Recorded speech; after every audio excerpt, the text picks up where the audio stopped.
noches a todos. A nombre de Cafebrería El Péndulo y del Departamento de Coordinación Cultural, les doy la bienvenida a Conferencia Escribiendo con Pluma de Águila, la literatura aeronáutica y la epopeya del vuelo. Para impartirla está con nosotros Juan Antonio José. Bienvenido y bienvenidos sean todos ustedes. Que se la pasen rico.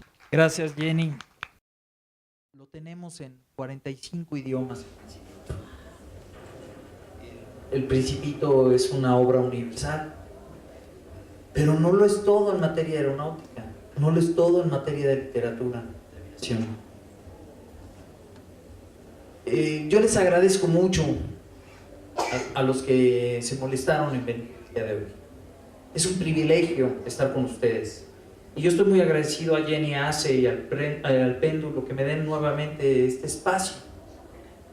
Las circunstancias son otras, pero no es tanto la cantidad, sino la calidad.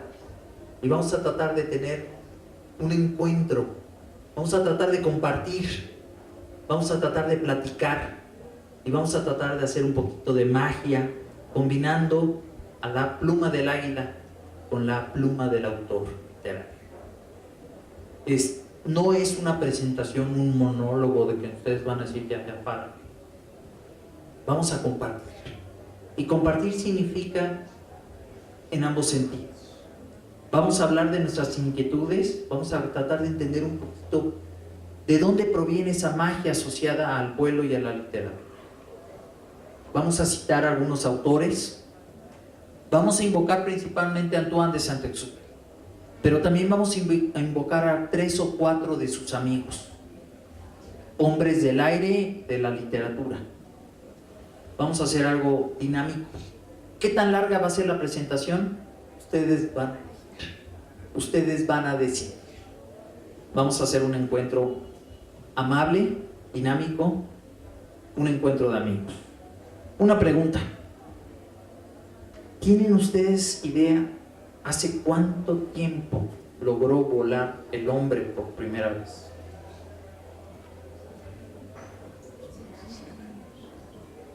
$100, dice Federico. Más de 100 años.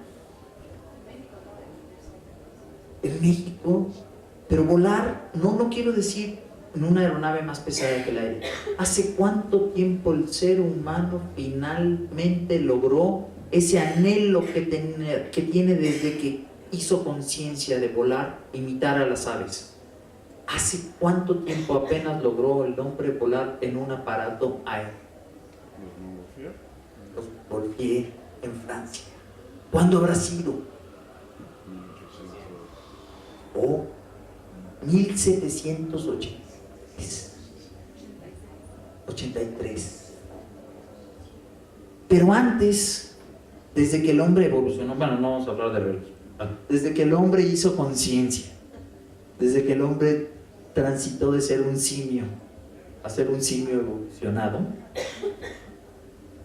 envidió a las aves, envidió esa libertad y quiso emular a las aves, quiso volar. ¿Cuántos años tenemos como seres humanos relativamente civilizados? 3, 4 mil años, ¿sí? La mitología griega, ¿qué les gusta? 1000 años antes de Cristo, 2000 años antes de Cristo, y después unos 2000 años después de Cristo. 4 o 5 mil años queriendo volar, y apenas hace 240 años lo logramos. Dédalo e Ícaro, mitología griega. Pero después el hombre empezó a dejar su huella, una huella que perdura.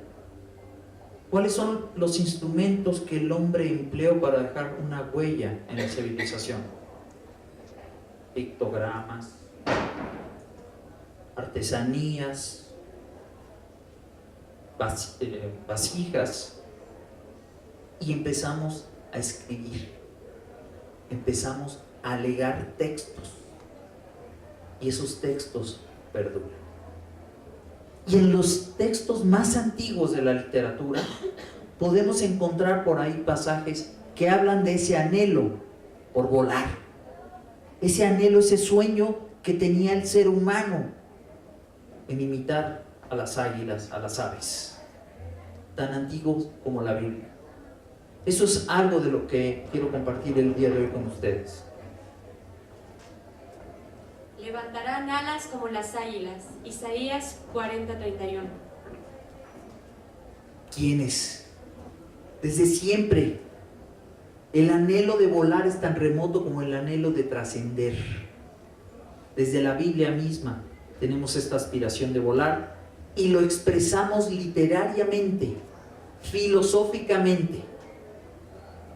Le damos un sentido a ese anhelo y además legamos mediante el texto para las futuras generaciones. Cabalgó sobre un querubín y voló sobre las alas del viento. Salmo 18:10.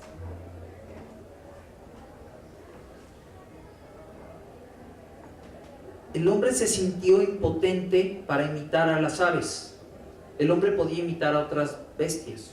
Podía cargar como un caballo, correr como un lince, nadar como un pez, pero no podía volar como el ave. Entonces ese se convirtió en el gran reto del hombre.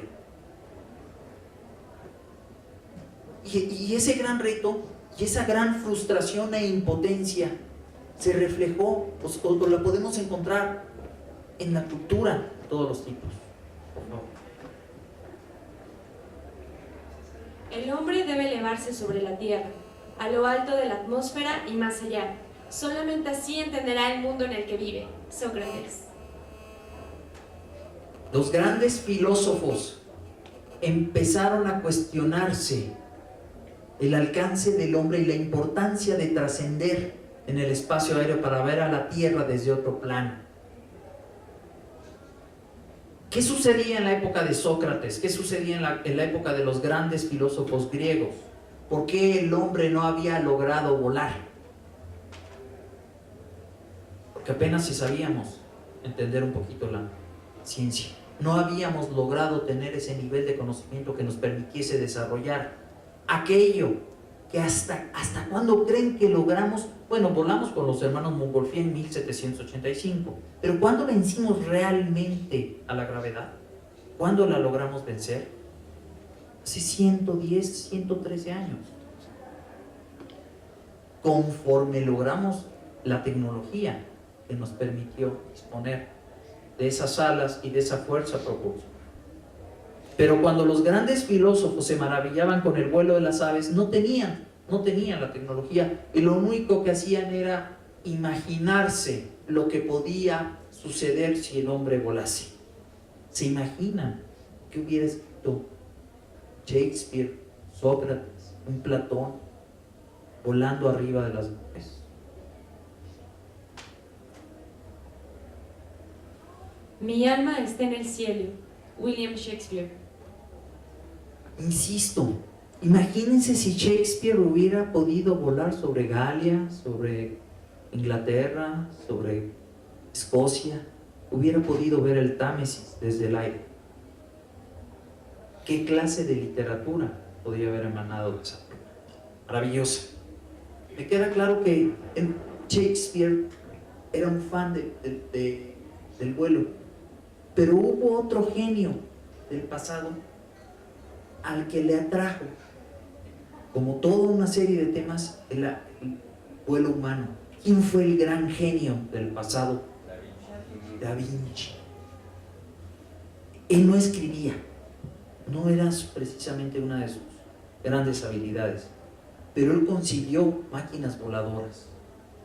Estuvo a puntito de lograr desarrollar un planeador práctico, no una aeronave propulsada, no habían los motores. A lo más que podían lograr era un planeador. ¿Qué hubiera pensado Da Vinci de ver un motor? ¿Qué hubiera pensado de ver una avioneta? Papá loco.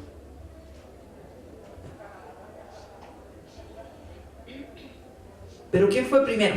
Estamos tratando aquí de vincular a la pluma, al bolígrafo, con la pluma del ave. ¿Qué es primero? ¿Qué nace primero? ¿El aviador o el escritor? ¿O nacen juntos? el escritor? ¿Tú crees que primero eres escritor y después aprendes a volar? ¿O concebir la posibilidad de que puedes volar? ¿O estar en condiciones de aspirar a volar? Vivir en un entorno que te permite decir razonablemente, yo voy a volar como pasajero o como piloto, pero acompañado de una sensibilidad, de un amor por crear, por comunicar. Entonces naces piloto y naces aviador. Algunos se desarrollan primero pilotos y otros se desarrollan primero aviadores. Hay muchos artistas, figuras públicas que se hicieron famosos por lo que hacen y después se hicieron pilotos.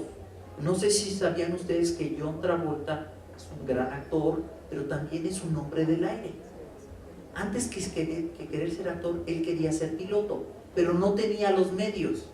Cuando ya ganó dinero, se hizo piloto. John Kennedy Jr. se mató siendo aviador. Entonces, nos encontramos con que el aviador que escribe o el escritor que vuela nace. A veces tenemos más marcada una parte que la otra. Siguiente, por favor. En su apariencia, características y desempeño, lo que hace que un hombre ame a un avión. Uno ama muchas cosas con las que uno vive, pero no hay una mujer y no hay caballo alguno, ni antes ni después, que sea tan hermoso como un gran aeroplano. Ernest Hemingway. La obra más famosa de Ernest Hemingway, ¿cuál sería? De la Guerra Civil Española. Otra. Se parece mucho y nos quiere llevar al Principito esa obra. Una obra de lucha, una obra de entrega, una obra de sacrificio, una obra en la cual el personaje se enfrenta a sí mismo, el viejo y el... Lo que quiero es llevármelos a ustedes a vincular integralmente a la aviación con la literatura. Hemingway no fue piloto, pero como habrán visto en este texto, valoraba lo que es una aeronave. No sé si sepan que Ernest Hemingway tuvo 2 accidentes aéreos consecutivamente. Uno de sus libros famosos se llamaba Las nieves del Kilimanjaro. Él iba a safaris en África. Saliendo de unos safaris en una avioneta, la avioneta se estrelló. Perfecto, sobrevivieron todos los ocupantes, no pasó nada. Mandaron una avioneta a rescatarlos. ¿Y qué creen que pasó? Se estrelló. Entonces, Ernest Hemingway, que era un ser humano pues muy vulnerable emocionalmente, no sé si sepan ustedes que se suicidó. Ernest Hemingway tenía la sensibilidad de maravillarse con el vuelo humano, pero no voló. Después de esos accidentes, la verdad es que no le gustaba mucho volar. Es más, sí saben, Ernest Hemingway, y tu papá me decía hace rato, estábamos platicando, tu papá y yo, que se había suicidado en Cuba. No, él se suicidó en su casa.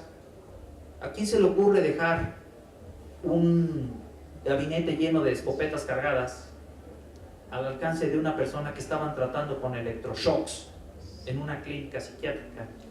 Y que una vez saliendo de la clínica, lo llevaron de Minnesota hacia Idaho, vio un avión con el motor encendido y se quería arrojar al avión.